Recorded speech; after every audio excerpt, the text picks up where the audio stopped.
Agjencia Shtetërore e Kadastrës pritet që në fund të vitit të ardhshëm të shndrohet në një institucion tërësisht digjital. Drejtoresha e përgjithshme, Lorena Goxhabelli, në një tryezë partneriteti të organizuar për të diskutuar arritjet, risit dhe sfidat e ASHK-s, tha se puna për digitalizimin po ecë me ritme shumë të mira dhe se ky proces jo vetëm lehtëson punën e përditshme të kësaj agjencie, por mbi të gjitha rrit ndjeshëm cilësinë dhe sigurinë e informacionit kadastral për çdo qytetar. Sot jemi më pranë se kur digitalizimit të hartave kadastrale. Së bashku me UNOPS kemi nisur punën dhe një proces që kërkon kohë për digitalizimin e plot 33.000 planshetash. Fundi i 2026-s do të na gjejë absolutisht me një kadastër tërësisht digjitale.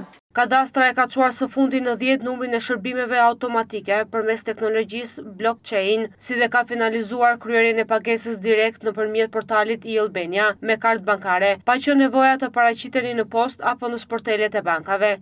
Digitalizimi i dhënave dhe përdorimi i teknologjisë blockchain na ka dhënë mundësinë që të automatizojmë një pjesë të shërbimeve tona. Në fillim të 2025-s kishim 5 shërbime automatike dhe sot që flasim, kemi 10 shërbime të tilla që i ofrojnë qytetarit.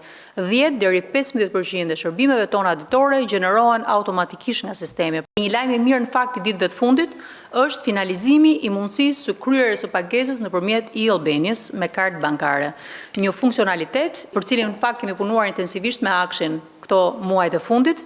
Dhe më vjen mirë që më në fund e finalizuam, sepse tashmë qytetarëve nuk do ju duhet të qëndrojnë më në sportelet e bankave dhe të postës në këtë rast, dhe jo më të ASHK-s, dhe mund ta bëjnë pagesën aty ku bëjnë aplikimin edhe pagesën vetëm me një klik. Sipas saj, transformimi digjital nuk do të thotë distancim nga qytetari, përkundrazi, synon thjeshtimin, aksesueshmëri dhe kohë më të shkurtër trajtimi për aplikimet. Shfrytëzimi i avantazheve që krijon inteligjenca artificiale mbetet një tjetër objektiv ambicioz i ASHK-s përgjatë vitit 2026. Me përfundimin e digitalizimit të dhënave kadastrale, mendojmë që krijohen të gjitha parakushtet për të shfrytzuar benefitet që sjell përdorimi i inteligjencës artificiale, që besojmë fort që do japi një hovë të ri mënyrës se si u shërbejmë me cilësi dhe në kohë qytetarëve. Ndërsa fokusi strategjik i këtij viti ka qenë digitalizimi dhe regjistrimi fillestar, dy procese themelore që jo vetëm po përmirësojnë shërbimin ndaj qytetarëve, por po vendosin edhe bazat e forta për garantimin e sigurisë dhe qartësisë së të drejtave pronësore. Aktualisht 79% e aplikimeve trajtohen brenda afateve ligjore.